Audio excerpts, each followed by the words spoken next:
नमस्कार, सवाल इंडिया का मैं आपका बहुत बहुत स्वागत है। मेरा नाम है अंकित त्यागी। इस वक्त आप एनडीटीवी इंडिया के साथ हैं। फोकस कोलकाता ही है।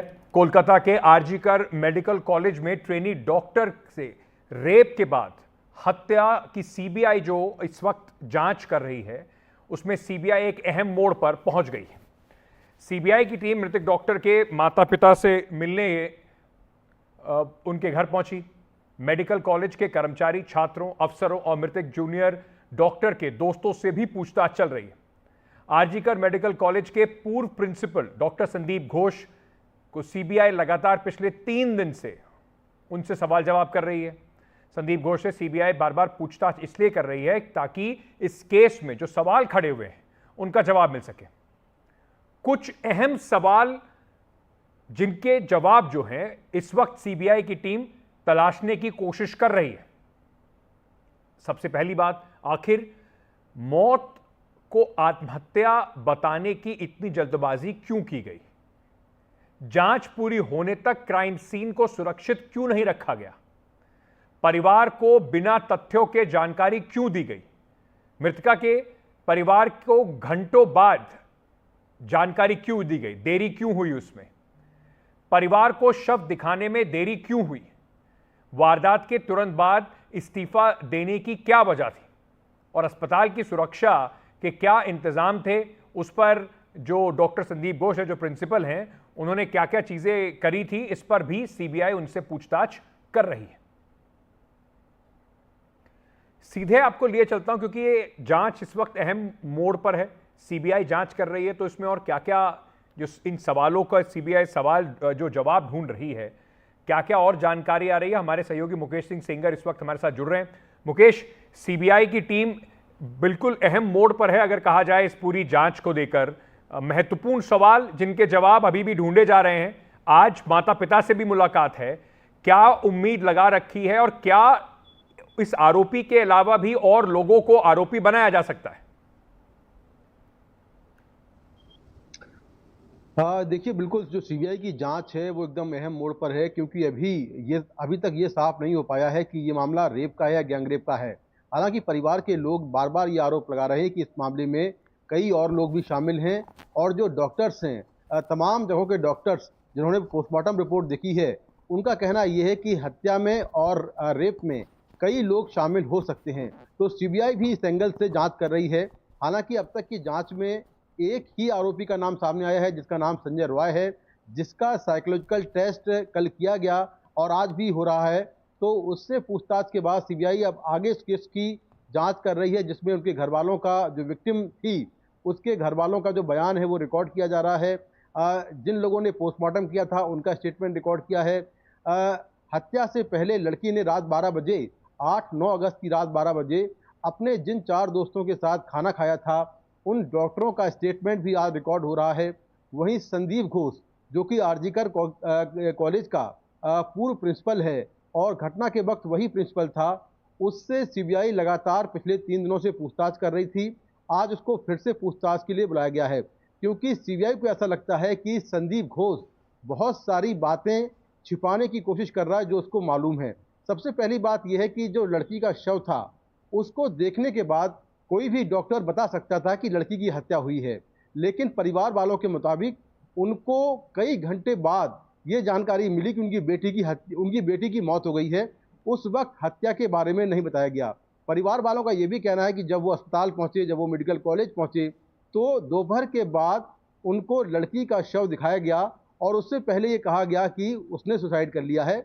लेकिन जब उन्होंने शव देखा तो देखा कि उसके चोट के बहुत सारे निशान हैं, और फिर वहीं से हत्या की जो कहानी है वो सामने आई। तो जो पोस्टमार्टम रिपोर्ट आई है उसमें 18 चोट के निशान हैं। तो जो प्रिंसिपल हैं उनसे पूछा जा रहा है कि आखिर आपने ये सब बातें क्यों छिपाई और दूसरी कहानियां क्यों बताई। दूसरा, जो क्राइम सीन था उसको शुरुआत में प्रिजर्व करके क्यों नहीं रखा गया, क्योंकि शुरुआत में जो कोलकाता पुलिस को जानकारी दी गई वो कई घंटों बाद दी गई, और तब तक क्राइम सीन में क्या क्या बदलाव हुए, क्या वहाँ पर छेड़खानी हुई क्राइम सीन से, इसको लेकर पूछताछ चल रही है। घटना के वक्त महिलाओं को लेकर, खासतौर से जो महिला डॉक्टर्स हैं, उनकी सुरक्षा को लेकर अस्पताल में किस तरह के इंतजाम थे, आपने घटना के तुरंत बाद इस्तीफा क्यों दे दिया। तो ये तमाम जो सवाल हैं वो उनसे पूछे जा रहे हैं। घटना के वक्त सबसे पहले कौन पहुंचा था और आपको जानकारी कब मिली, जानकारी मिलने के बाद आपने क्या किया, जब आप मौके पर पहुंचे तो लड़की का शव किस हालत में था और वहां पर जो आसपास क्राइम सीन था वो किस तरह था, ये सारे सवाल उनसे पूछे जा रहे हैं। और सीबीआई के मुताबिक वो जांच में ठीक से कोऑपरेट नहीं कर रहे हैं, इसीलिए उनको बार बार पूछताछ के लिए बुलाया जा रहा है और आज भी लगातार उनसे पूछताछ चल रही है। तो संदीप घोष का एक अलग एंगल है, लेकिन जो दूसरा एंगल है वो ये है कि क्या इसके पीछे कोई लार्जर कॉन्स्पिरेसी है, कोई बड़ी साजिश है, क्या ये मामला गैंगरेप का है। तो इसको लेकर सीबीआई तमाम एंगल से जांच कर रही है। हालांकि अब तक की जांच में जो फुटेज मिला है सीसीटीवी का मौके से, उसमें एक ही आरोपी आता हुआ और जाता हुआ दिखाई दे रहा है और वो है संजय रॉय। तो उससे पूछताछ चल रही है, लेकिन फिर भी सीबीआई इस मामले में जिस तरह से परिवार के लोग सवाल खड़ा कर रहे हैं, जो डॉक्टर्स हैं वो जो सवाल खड़ा कर रहे हैं, उसको लेकर सीबीआई इस पूरे मामले में जांच कर रही है। जो घटना मौका वारदात है वहाँ की लेजर स्कैनर के जरिए डिजिटल मैपिंग भी हुई है, जिससे मालूम चल पाए कि आखिर अपराध का पैटर्न क्या था, अपराध के वक्त कहाँ कहाँ क्या हुआ था, जिसको लेकर एग्जैक्ट जो मैपिंग होती है, डिजिटल मैपिंग, वो भी सीबीआई ने कराई है। और आरोपी संजय रॉय की जो साइकोलॉजिकल ऑटोप्सी है, यानी मनोवैज्ञानिक जो पोस्टमार्टम है, वो उसका किया है, जिससे कि साइंटिफिक टेस्ट के बाद ये मालूम चल पाए कि आरोपी सही बोल रहा है या झूठ बोल रहा है। जी बिल्कुल। तो गहन इस वक्त एक जांच चल रही है, जो साइकोलॉजिकल ब्रेन मैपिंग है वो भी कराई जा रही है। थोड़ा सा दर्शकों को जरा एक बार और ये भी बता दीजिए कि ये जो सीबीआई इस्तेमाल कर रही है, साइकोलॉजिकल ब्रेन मैपिंग हो रही है, जो ये होता क्या है प्रोसेस और इससे सीबीआई को क्या हासिल होगा? देखिए, अभी दो टेस्ट हुए हैं। एक तो पहला जो है साइकोलॉजिकल टेस्ट हुआ है। साइकोलॉजिकल टेस्ट के लिए कोर्ट की परमिशन नहीं लेनी होती है और सीएफएसएल सीबीआई की 5 एक्सपर्ट दिल्ली से गए हैं जो कि ये साइकोलॉजिकल टेस्ट कर रहे हैं। इस टेस्ट में जो एक्सपर्ट होते हैं वो एक सवालों की फहरिस्त तैयार करते हैं, जिसमें जो अपराधी है उसने अपराध किस तरह से किया होगा उसको लेकर सवाल होते हैं, साथ में उसकी जो जीवन शैली है उसको लेकर सवाल होते हैं। और इस पूरे सवाल जवाब की जो वॉइस रिकॉर्डिंग होती है वो होती है और वॉइस रिकॉर्ड करने के बाद एक मशीन होती है जिसको वॉइस एनालिसिस मशीन कहते हैं, उसमें वो वॉइस रिकॉर्डिंग डालते हैं, जिससे कि ये मालूम चल पाए कि जो आरोपी है वो सही बोल रहा है या झूठ बोल रहा है। क्योंकि उसमें पूरी आवाज़ की स्टडी होती है और स्टडी करने के बाद जो एक्सपर्ट हैं वो इस नतीजे पर पहुंचते हैं कि आरोपी झूठ बोल रहा है या सही बोल रहा है। तो इसके बाद फिर अगर ये टेस्ट सही होता है तो इस टेस्ट के बाद जो दूसरे साइंटिफिक टेस्ट हैं, जिसमें नार्को टेस्ट है, ब्रेन मैपिंग टेस्ट है, लाई डिटेक्टर टेस्ट है, ये सारे टेस्ट फिर बाद में कराए जा सकते हैं। दूसरा जो लोकेशन की डिजिटल मैपिंग होती है वो ये होती है कि लोकेशन पर कहाँ क्या हुआ होगा, अपराध का पैटर्न किस तरह से है, कहाँ कहाँ घटना हुई, उस पूरे लोकेशन की मैपिंग करके एक अंदाज़ा लगता है कि आरोपी ने किस तरह से पूरी घटना को अंजाम दिया होगा। और ये कोर्ट में आजकल काफ़ी अहम सबूत माना जाता है। जो डिजिटल मैपिंग है वो जांच एजेंसियां कोर्ट में पेश करती हैं, जिससे कि अपराध के तरीके और अपराध का टाइमिंग और किस तरह से अपराध किया होगा, ये सारी जानकारी इस मैपिंग के जरिए मिल पाती है। बहुत बहुत शुक्रिया मुकेश, हमारे साथ जुड़ने के लिए। पूरी जानकारी के साथ आगे बढ़ते हैं, बात करते हैं इसी से जुड़ी हुई जो इस वक्त इन्वेस्टिगेशन चल रही है। कोलकाता रेप और मर्डर केस में बीजेपी लगातार मुख्यमंत्री ममता बनर्जी पर हमलावर है। बीजेपी प्रवक्ता गौरव भाटिया ने आज प्रेस कॉन्फ्रेंस करके कहा कि ममता बनर्जी ने संविधान को तार-तार करते हुए कोई ठोस कदम नहीं उठाया, साथ ही सबूतों को नष्ट भी करवाया। पश्चिम बंगाल में कानून व्यवस्था बची नहीं है, ये पूरी तरीके से विफल है और ममता बनर्जी को इस्तीफा देना चाहिए। इस तरीके का जो आरोप है वो गौरव भाटिया ने लगाया। वहीं कांग्रेस पार्टी के प्रवक्ता प्रवन खेड़ा ने भी आरजी मेडिकल कॉलेज जो है, आरजी कर मेडिकल कॉलेज है, उसमें तोड़फोड़ को लेकर सवाल उठाए और साथ ही उन्होंने इस मामले पर बीजेपी पर भी कुछ आरोप लगाए। बनर्जी है जिनका नाम अब निर्ममता बनर्जी रखा हुआ है सबने, ये अपराधियों के साथ खड़ी हो सकती हैं। जो पूर्व में प्रिंसिपल था, जिसकी जिम्मेदारी बनती थी कि सभी बच्चों को जो डॉक्टर हैं उनकी रक्षा करे, उसके खिलाफ कार्रवाई तो दूर की बात है, उसको रिवॉर्ड करती हैं, ये उसके साथ खड़ी होती हैं। और ये नष्ट क्या करती हैं? ये नष्ट करती हैं एक महिला की अस्मिता को, नष्ट करती है ये संविधान के प्रावधानों को जिसकी इन्होंने शपथ ली है कि मैं बचाऊंगी। नष्ट ये करती है कानून का जो राज होना चाहिए उसको, और नष्ट ये करती है जो तथ्य और साक्ष्य सबसे जरूरी है इस केस में। ममता द डिस्ट्रॉयर, निर्ममता बनर्जी की बेहूदगी और बेशर्मी देखिए। एक मार्च निकालती है ये देखिए, एक तस्वीर है, पूरे देश ने देखी और शर्मसार हुआ देश। ये मार्च किसके खिलाफ निकाल रही हैं? There is no law and order in West Bengal, and there is a complete disorder inside Mamata Banerjee's head. एक मुख्यमंत्री जिसकी ये जिम्मेदारी है कि कानून व्यवस्था बना के रखें, वो हमारी बहन को बचा नहीं पाई, दरिंदों को पकड़वा नहीं पाई। बिल्कुल सही बात है कि क्यों इतना तोड़फोड़ हुई, क्या परिस्थितियां बनी, कहां किसकी चूक हुई कि अस्पताल में घुसकर इतना तोड़फोड़ हो सकी, ये सवाल जायज हैं, इनका उत्तर मिलना चाहिए। जिस तरह से रोज एक नई थ्योरी, नई अफवाह सोशल मीडिया पर उड़ाई जाती है चित्रों के साथ, और या पोस्टमार्टम रिपोर्ट हो या कुछ भी हो, उसके इर्द गिर्द जिस तरह की भ्रांतियां फैलाई जा रही हैं, जाहिर सी बात है कि ये भ्रांतियां भारतीय जनता पार्टी को सूट करती हैं। तो सीबीआई को चाहिए कि जल्द से जल्द ऐसा एटलीस्ट कोई स्टेटमेंट आना चाहिए ताकि इस तरह की जो माहौल बिगाड़ने की प्रयास किए जा रहे हैं वो रुकें।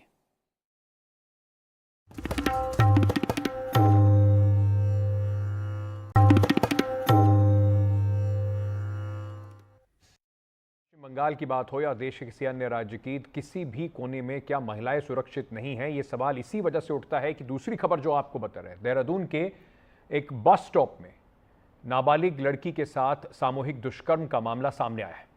इस मामले में पुलिस ने 5 आरोपियों को गिरफ्तार किया है। पुलिस ने उस बस को भी कब्जे में ले लिया है जिसमें यह हरकत की गई।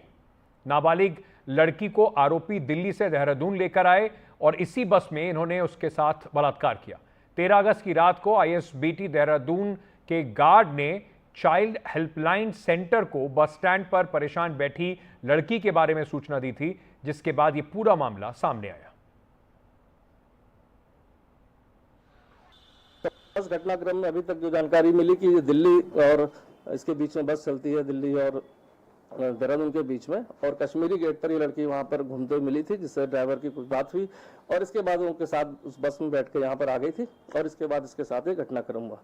तो अभी तक जितनी चीजें आई हैं, अभी तक जितने कम समय में जो जितना प्रयास हो सकता था, 5 लोग जो आइडेंटिफाइड कर लिए गए, एक पूछताछ के बाद 5 को हिरासत में ले लिया गया है। बाकी जो फील्ड यूनिट हमारी जो एफएसएल की टीम है, उसको भी रात्रि में बुलाकर हमने बस के जो भी अगर कोई सैंपल वगैरह एफएसएल से होते वो कलेक्ट करा लिए गए। एक बस का और प्रकाश में आया तो कोई वॉल्वो बगल में खड़ी थी जो ऋषिकेश से दिल्ली चलती है एक दिन, उस बस को भी हम फोरेंसिक उसके लिए ले आए, जिससे कि कहीं कोई एविडेंस अगर होता है तो वो हम उसको कलेक्ट कर लें।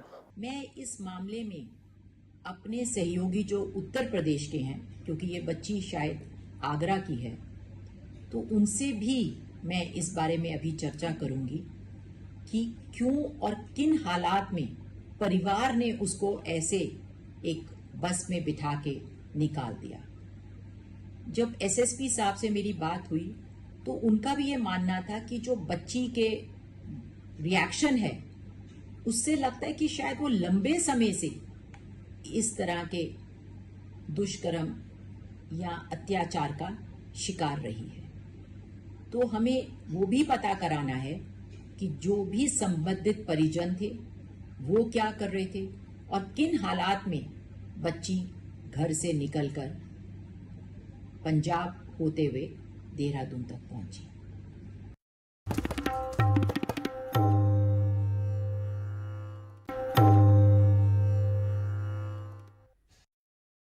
टीवी पर पहली बार अपराधियों का स्कूल। मैं जाने के लिए अलाउ नहीं करता हूँ। इस थाना प्रभारी गोड़ा में रहते हुए आज तक कोई भी चैनल डायरेक्ट वहाँ नहीं पहुँचे। एनडीटीवी के आप लोग वहाँ पर अपने साहस पे गए। देखिए वहाँ से हमारी तफ्तीश। आज हम इन्हीं 2 गांव में पड़ताल करने के लिए निकले हुए हैं। 2 लाख फीस भरिए, चोरी लूट का कोर्स करिए। यहाँ माँ बाप ही बच्चों को भेजते हैं चोरी लूट की पढ़ाई के लिए। इस स्कूल से देश भर में होता है प्लेसमेंट। राजधानी भोपाल से सिर्फ 117 किलोमीटर दूर राजगढ़ जिले के 2 गांव देश भर में इन दिनों चर्चा में हैं। जी हां, इन दोनों गांवों को अपराध की नर्सरी और अपराध की पाठशाला के तौर पर देखा जा रहा है। पूरे देश भर में सबसे ज़्यादा एफआईआर किसी गांव में दर्ज है चोरी के मामलों में और शादी ब्याह के चोरी के मामलों में, तो खास तौर पे वो यही 2 गांव हैं। आज हम इन्हीं 2 गांव में पड़ताल करने के लिए निकले हुए हैं और दिन भर इन गांवों में वक्त बिताएंगे।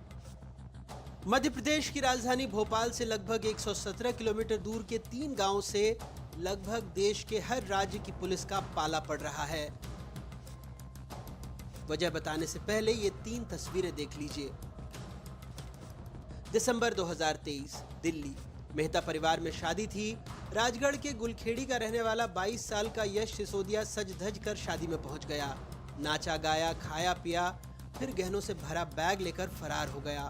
22 साल के यश पर देश के अलग अलग राज्यों में 18 मामले दर्ज हैं। मार्च 2024, गुड़गांव में एक शादी थी। राजगढ़ के कड़िया गांव में रहने वाला 24 साल का रविंद्र सिसोदिया वहां पहुंचा पूरी तैयारी के साथ।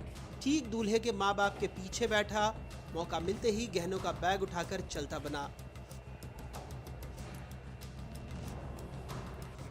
जयपुर के हयात होटल में इसी साल 8 अगस्त को डेस्टिनेशन वेडिंग चल रही थी। हैदराबाद के रहने वाले कारोबारी नरेश कुमार गुप्ता के बेटे की शादी थी। रात करीब 11:30 बजे मंडप के पास दूल्हा दुल्हन को आशीर्वाद दिया जा रहा था। आशीर्वाद देने के दौरान दूल्हे की मां ने हाथ में लगा सफेद रंग का बैग पास में रख दिया। मौका मिलते ही नाबालिग चोर बैग ले उड़ा। बैग में 1.5 करोड़ रुपए के गहने और 1 लाख रुपए कैश था। चोरी के बाद गैंग कड़िया गांव आया, चोरी किए गहनों को ठिकाने लगाया। किसी को शक न हो ये दिखाने के लिए आरोपी कांवड़ यात्रा पर निकल गए। बाद में नाबालिग पकड़ा गया और गैंग का पर्दाफाश हुआ। आपके अन्य कार्यक्रमों में शामिल होंगे, दूल्हा दुल्हन के साथ बैठेंगे, उनको लिफाफे देंगे, वहाँ पर मेहमान और आपके रिश्तेदार बन के वहाँ पर रहेंगे। कई जगह पे तो ऐसी फोटोग्राफ्स भी सामने आई हैं जहाँ पर दूल्हा दुल्हन की गोदी में बैठ के इन नाबालिगों ने फ़ोटो खिंचाई है। और जैसे ही इनको मौका दिखेगा या कोई कार्यक्रम में समझ में आएगा कि नकदी जमा हुई है या रिसेप्शन में जहाँ पर जो लोग त्यौहार के लिए लाते हैं या व्यवहार लाते हैं उसका बैग जमा हुआ है, तो उसको लेके तत्काल फरार हो जाते हैं। घर, बैंक या शादी समारोह में लाखों करोड़ों की लूट डकैती के मामले सामने आते ही पुलिस मध्य प्रदेश के इन गांवों का रुख करने लगती है। मध्य प्रदेश के राजगढ़ जिले की पचोर तहसील में पड़ने वाले ये 3 गांव कड़िया, गुलखेड़ी और हुलखेड़ी को देश भर की पुलिस अपराध की नर्सरी के तौर पर जानती है। पुलिस इस इलाके में जाने से भी परहेज करती है। राजगढ़ का ये बोडा थाना छोटा जरूर लगता हो देखने में, लेकिन कड़िया और गुलखेड़ी 2 गांव का इतना आपराधिक रिकॉर्ड है कि उन सब को के होने वाले अपराध बेहद संगीन माने जाते हैं। जी हाँ, देश भर में ये दोनों गांव के लोग कुख्यात बदमाश के तौर पर देखे जाते हैं। यही कारण है कि अपराधों का ग्राफ इतना ज़्यादा है कि थाने के रोजनामचे की हालत देखेंगे तो आपको इतने मोटे नज़र आएंगे और रोज़ाना इनमें कोई ना कोई अपराध जो है दर्ज होता है। पुलिसकर्मी दिन भर इस बात को लेकर अलर्ट रहते हैं कि कहीं कड़िया और गोलखेड़ी में तो नई वारदात नहीं हो गई। रोजनामचा शुरू होता है कड़िया और गोलखेड़ी से और देर रात खत्म होता है कड़िया और गोलखेड़ी पे। मैं इस वक्त बोडा इलाके में मौजूद हूँ, बोडा थाना। जी हाँ, ये वही थाना है जहाँ पे कड़िया और गोलखेड़ी गिरोह का सबसे ज़्यादा पाला पड़ता है। और मेरे साथ इस थाने के थाना प्रभारी साहब मौजूद हैं, राम कुमार भगत साहब। राम कुमार भगत साहब, हम उस इलाके में जाना चाहते हैं, कड़िया और गुलखेड़ी इलाके में। सवाल आपने बिल्कुल सही किया। आपराधिक प्रवृत्ति के लोग रहते हैं और इसलिए हम लोग जब भी जाना होता है तो बल ले करके इकट्ठा दबी देना होता है या आरोपी पकड़ना होता है, तब हम बल ले करके जाते हैं। आप लोगों के साथ में ये सामान है और इसके साथ कोई घटना घटित न कर दे। उन लोगों के बारे में ये नहीं कह सकता मैं कि वो आपके साथ किस तरीके से व्यवहार करेंगे, और इसलिए मैं जाने के लिए अलाउ नहीं करता हूँ। ठीक है सर, आप अलाउ नहीं करते हैं। मध्य प्रदेश में बहुत ज़्यादा क्राइम है इस इलाके में। 2 गांव हैं दो गांव ने आपके नाक में दम कर रखा है, और करोड़ों रुपए की चोरी करते हैं ये लोग। क्या देश भर में इकलौते 2 गांव हैं जिसमें सर्वाधिक FIR हो गए बदमाशों पर? अपराधियों की गतिविधियों को रोकथाम करने के लिए हमारे SP महोदय ने पिछले 3-4 महीने से कैंप लगा करके वहाँ पर अपराधियों की चिन्हित करने के लिए और पकड़ने के लिए भरसक हर संभव प्रयास किया गया है, और जिस पर से हमको धनात्मक परिणाम भी मिल रहे हैं और आरोपीगण भी फरार हो गए हैं। जैसे ही आरोपी आते हैं हम उनको गिरफ्तार कर लेते हैं। आप जैसे ही राजगढ़ की पचोर तहसील में प्रवेश करेंगे वैसे ही आपको ग्रामीण इलाका नजर आने लग जाएगा, लेकिन उनमें कहीं भी लैंडमार्क के तौर पर कड़िया, गुलखेड़ी और हुलखेड़ी जैसे हजारों की आबादी वाले तीनों गांवों का जिक्र नहीं मिलेगा। वजह वही चोरी डकैती के स्कूल। देश भर की पुलिस आरोपियों को यहां तलाशने आती है। इसी वजह से अपराधी उन्हें गांव की पहचान नहीं मालूम होना देना चाहते हैं। इलाके की ग्रामीण महिलाएं कुछ भी पूछने पर बच्चों को पागल बता देती हैं और खुद कम सुनने का बहाना करने लग जाती हैं।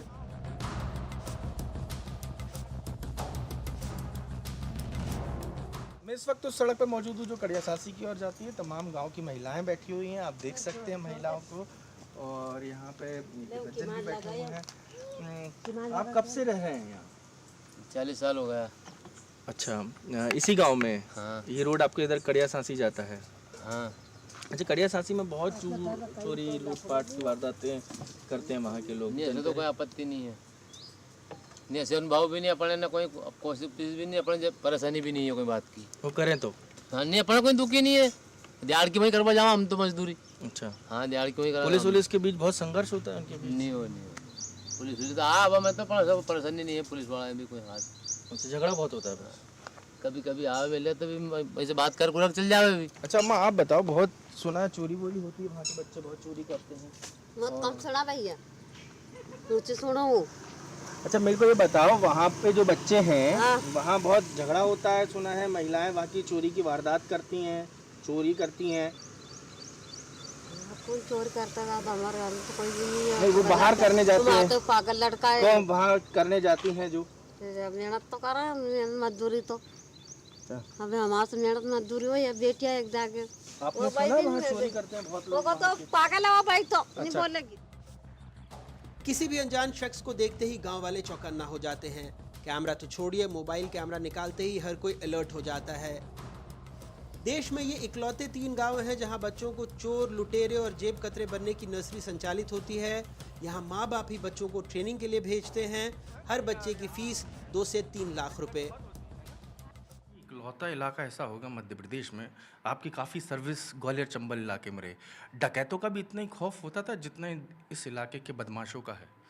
इनका डकैतों का डकैती डालने के नियम और कायदे अलग होते हैं। इनके जो ये बैग लिफ्टिंग, बैंक से चुराना, ये सब काम रहता है, और ये लोग लगभग ट्रेंड होल्डर टाइप के होते हैं, बच्चों के द्वारा ही चोरी करवाते हैं। बच्चे जिसकी उम्र 17 साल से कम हो उसका ज़्यादा उपयोग करते हैं। क्या अपराध की नर्सरी और पाठशाला के तौर पर देखा जा रहा है जहाँ इतने मासूम बच्चों के साथ अपराध कराया जा रहा है? ये प्रमाणित तो नहीं है, लेकिन देखा जा रहा है, हम भी देख रहे हैं कि बच्चों से ही अधिकतर ये चोरी करवाते। इन गांवों में 12 से 13 साल की उम्र में ही बच्चों को अपराध के स्कूल में भेज दिया जाता है। माँ बाप खुद चेक करते हैं कि कौन सरगना कितनी अच्छी ट्रेनिंग दे सकता है। इस ट्रेनिंग में बच्चे को जेब काटना, भीड़ के बीच से बैग उठाना, तेजी से फरार होना, पुलिस पकड़ ले तो कैसे बचना है और पिटाई कैसे सहन करनी है, ये सब सिखाया जाता है। इसके बाद उसे 1 साल के लिए गैंग में काम पर रखा जाता है। इसके एवज में सरगना उसके माँ बाप को साल के 3 से 5 लाख रुपए तक देता है। ये गैंग बड़े शातिर तरीके से वारदात को अंजाम देते हैं। पहले रेकी, फिर चकमा देने की नई नई तरकीब, जैसे कपड़ों पर गंदगी डालकर, पता पूछने के बहाने से, शादियों से गहने और रकम चोरी करने जैसी वारदात। पकड़े जाने पर वकीलों की बड़ी टीम इन्हें बचा लेती है। गांव के अमीर लोग गरीबों के बच्चे 1 से 2 साल के लिए किराए पर भी लेते हैं। इसके लिए बाकायदा बोली लगती है, रकम 20 लाख रुपए तक। ट्रेनिंग के बाद जब 5-6 गुना कमाई करके बच्चा दे देता है तो उसे आज़ाद कर दिया जाता है। आप सोच रहे हैं इन बच्चों को कैसे ट्रेनिंग दी जाती होगी। दरअसल ये बेहद ही कम पढ़े लिखे और गरीब परिवारों के बच्चे होते हैं जिनको इस काम में शामिल किया जाता है। और सबसे अहम बात यह है कि ट्रेनिंग का हिस्सा इनकी सिर्फ ये होती है कि जब बड़ी और हाई प्रोफाइल शादियां होती हैं तो इनको महंगे कपड़े पहनाए जाते हैं, इनको कैसे खाना है, कैसे बोलना है और कैसे घुलना मिलना है, ये तमाम चीजें वहां के जो ट्रेनिंग स्कूल हैं घर घर में चलने वाले उनमें सिखाई जाती हैं। राजगढ़ ज़िले के कुछ गांव में ऐसे लोग हैं जो कि इनका इंटर स्टेट में बहुत डिमांड होता है।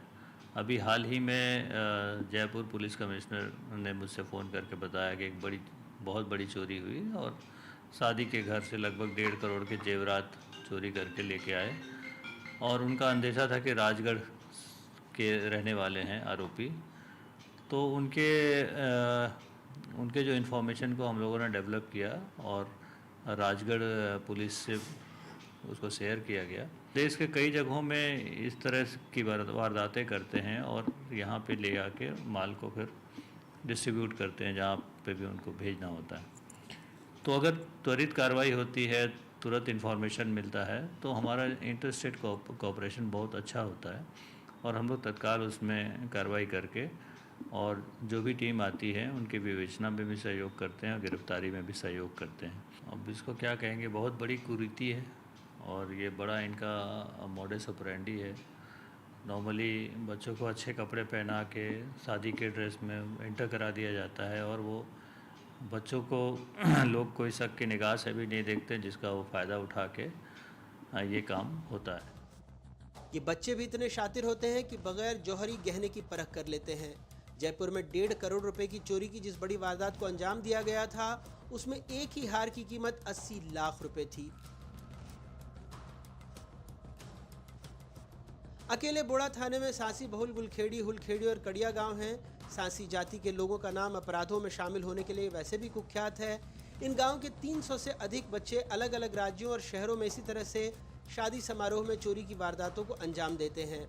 ये गैंग राजस्थान, हरियाणा, उत्तर प्रदेश, दिल्ली, गुजरात, महाराष्ट्र, छत्तीसगढ़, उत्तराखंड, हिमाचल प्रदेश, पंजाब जैसे राज्य चोरी के लिए तो जाता ही है। इनके राडार पर महाराष्ट्र, गुजरात और तमिलनाडु जैसे राज्य भी हैं। हवाई सफर, सड़क मार्ग से महंगी गाड़ियां, महंगी कारों और ट्रेन के फर्स्ट क्लास में सफर करने वाले ये अपराधी महंगे सूट बूट पहनकर शादी पार्टियों में पहुंचते हैं। बच्चों के अभिभावकों से तय रकम में सौदा तय करते हैं। उसके बाद तमाम आपराधिक प्रवृत्ति के बच्चों को ट्रेनिंग के बाद अलग अलग राज्यों में वारदात के लिए शादी के सीजन में ले जाते हैं। देखने में लगता है ये सब एक ही परिवार के हैं।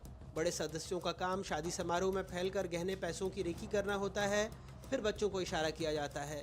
इसके बाद बच्चा बैग चोरी कर लेता है। बाद में सारे लोग बारात से निकलकर ऑटो या दूसरे सार्वजनिक वाहनों से फरार होते हैं। आगे उनके लिए गिरोह के लोग गाड़ी लेकर खड़े होते हैं। इसके बाद वो सब सुरक्षित स्थान पर चले जाते हैं। देश भर में करोड़ों और लाखों की चोरी की वारदात को अंजाम देने के बाद कड़िया, सांसी और गुलखेड़ी के तमाम बदमाश और बच्चे ब्यावरा में ही उतरते हैं। जी हाँ, ब्यावरा एकमात्र वो स्टेशन है जहाँ रेलवे स्टेशन भी है और जहाँ चारों तरफ शहर को तमाम बड़े शहरों से ये इलाका जोड़ता है।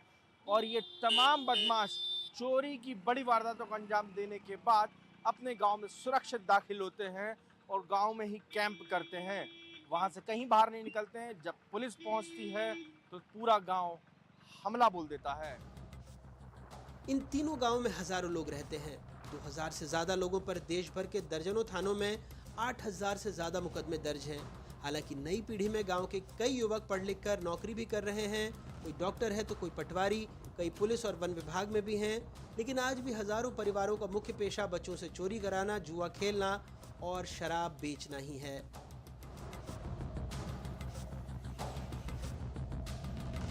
स्कूल का रिकॉर्ड बताता है कि स्कूल में बच्चों की हाजिरी लगातार गिर रही है। बच्चे स्कूल नहीं जा रहे हैं और अब जिस तरीके के हालात सामने आए हैं वो ये बताते हैं कि स्कूल में गिनती के बच्चे बचे हुए हैं। शिक्षक भी क्या करें, कहते हैं बच्चे बाहर पढ़ने चले गए। हकीकत ये है कि बच्चे अपराध के स्कूल जाते हैं। कड़िया गाँव की अपनी कहानियां हैं और तमाम बातों के बीच मेरे साथ नटवर जी हैं और प्रधानाध्यापक हैं गुलखेड़ी से सरोकार रखते हैं। सर, लगातार स्कूल में जो है बच्चों की संख्या कम हो रही है, जी सर, बच्चे कम होते जा रहे हैं कि उनका कारण है कि वो मतलब उच्च अध्ययन के लिए चले गए हैं और आगे से बच्चे मतलब दूसरे स्कूल में चले गए। मैं पास का वो है हाई स्कूल। बच्चों का कम होने का कारण यहाँ के बच्चों की एक आपराधिक प्रवृत्ति भी है। आपराधिक रिकॉर्ड एक बच्चों का बहुत बड़ा है, खासतौर पे कड़िया और गुलखेड़ी जहाँ से आप आते हैं वहाँ पे। नहीं, हमारे यहाँ के बच्चों का तो नहीं है सर। और भी जैसे आपराधिक प्रवृत्ति हो सकता, कहीं बाहर से आते होंगे बच्चे, बाहर से लाते होंगे वो करवाने के लिए। यहाँ के बच्चे नहीं है सर, अधिकतर अब तो शिक्षा से जुड़ गए हैं सब, मुख्य धारा में जुड़ गए हैं सब। बोड़ा थाना क्षेत्र में आने वाले हजारों से ज्यादा आबादी के तीनों गांव की आंगनबाड़ियां भी पूरी तरह से बंद हैं। यहां किसी भी घर से बच्चे आंगनबाड़ी में नहीं भेजे जाते। वजह साफ है, पूरा गांव बच्चों से चोरी की वारदात कर मालामाल हो चुका है। करोड़ों के बंगले गांव में बन चुके हैं और आंगनबाड़ी पर गांव में ताला लटका रहता है। कहने को आंगनबाड़ी खुलती है, लेकिन सामने एक भवन है जिस पर अरसे से ताला लगा हुआ है। कोई ये बताने वाला नहीं है कि यह आंगनबाड़ी आखिरी बार कब खुली थी। मैं इस वक्त उसी कड़िया सांसी के इलाके में मौजूद हूँ। आंगनबाड़ी केंद्र है, पूरी तरीके से आप देख सकते हैं बंद है और कभी से ये आंगनबाड़ी खुली नहीं है। कारण सिर्फ ये है कि यहाँ के बच्चे जो है वो बदमाशी की वारदात में लिप्त रहते हैं और आंगनबाड़ी केंद्रों में नहीं आते हैं। यही कारण है कि इस पर ताले पड़े हुए हैं। कड़िया सांसी का ये जो आंगनबाड़ी केंद्र है ये पूरी तरीके से बंद है। प्रशासन ने अपने तरीके से इंतजाम किए, लेकिन बदमाश प्रवृत्ति के हो चले बच्चे इस आंगनबाड़ी की सीढ़ियां नहीं चढ़ते। यही कारण है कि यह ताला जड़ा हुआ है। सवाल यह है कि देश भर में गली मोहल्लों में होने वाले अपराध बढ़ रहे हैं। कई जवाब राजगढ़ के 3 गांवों से मिल रहे हैं। ऐसे में फिर सवाल है कि सरकार और प्रशासन कर क्या रहे हैं। देखिए, पुलिस हमेशा इसको संज्ञान में लाती है। इसमें प्रशासन पुलिस मिलकर कई बार इनको रिहैबिलिटेट करने के प्लान भी बनाए गए हैं और कुछ रिहैबिलिटेट भी हुए होंगे। आंकड़ा हमारे पास नहीं है, लेकिन इसमें समाज को भी जुड़ना पड़ेगा। समाज, प्रशासन, पुलिस सब मिलके इस पे काम करेंगे। एक मुश्किल काम है, क्योंकि वो जो लोग हैं वो लोग इसको आजीविका के रूप में देखते हैं। तो अगर हम आजीविका से उनको इतर ले जाकर किसी और चीज़ में लगाना चाहते हैं तो हमें प्रशिक्षण भी देना पड़ेगा। सामाजिक बदलाव के लिए एक विल पावर भी होना चाहिए। एजुकेशन भी है और रोज़गार भी है। तो जब तक समेकित रूप से प्रयास नहीं होगा तो इसमें उतनी आसानी से सफलता नहीं मिल पाएगी। कड़िया और गुलखेड़ी से हम लौट आए हैं। सबसे अहम बात बताऊं आपको, अपराध की पाठशाला और अपराध की नर्सरी आपको कहीं देखनी है तो उसका सबसे जीता जागता उदाहरण राजगढ़ के कड़िया और वहाँ पे पहुँच सकते हैं आप। आसपास तमाम इलाकों में जिस तरीके से अपराध की नर्सरी पनप रही है, वहाँ पे जुए की पंचायत लगती है, वहाँ पर शराब की पंचायत लगती है। वहाँ शराब आपको खुले में बिकती हुई नज़र आ जाएगी। वहाँ के तमाम घर जो हैं वो अपराध में शामिल हैं। नज़ारे हैरान कर देंगे। बड़ा कैमरा हम नहीं ले जा सकते थे, यही कारण रहा कि मोजो से तमाम शूट किया गया और देखा गया कि हालांकि किस तरीके से वहां पर अपराध को अंजाम दिया जाता है। एक एक व्यक्ति वहां पर मोबाइल पर नजरें लगाए हुआ था। वहां कैमरा आप मोबाइल का भी नहीं निकाल सकते। सपनों के इस नगर में, यादों की रहे गुजर में। आप सोच रहे होंगे इतने गंभीर विषय के बाद हम सीधे कश्मीर की वादियों में क्यों आ गए। ये रील सन्नी सिसोदिया की है। जनाब की उम्र 24 साल है। 36 अपराध इनके नाम हैं। पुलिस इन्हें ढूंढने में पसीने से तरबतर होती है। ये कश्मीर की ठंडक में ऐश फरमाते हैं। राजगढ़ के कड़िया गांव से अजय शर्मा और कैमरा पर्सन अभिषेक ठाकुर के साथ अनुराग द्वारी की रिपोर्ट, एनडीटीवी।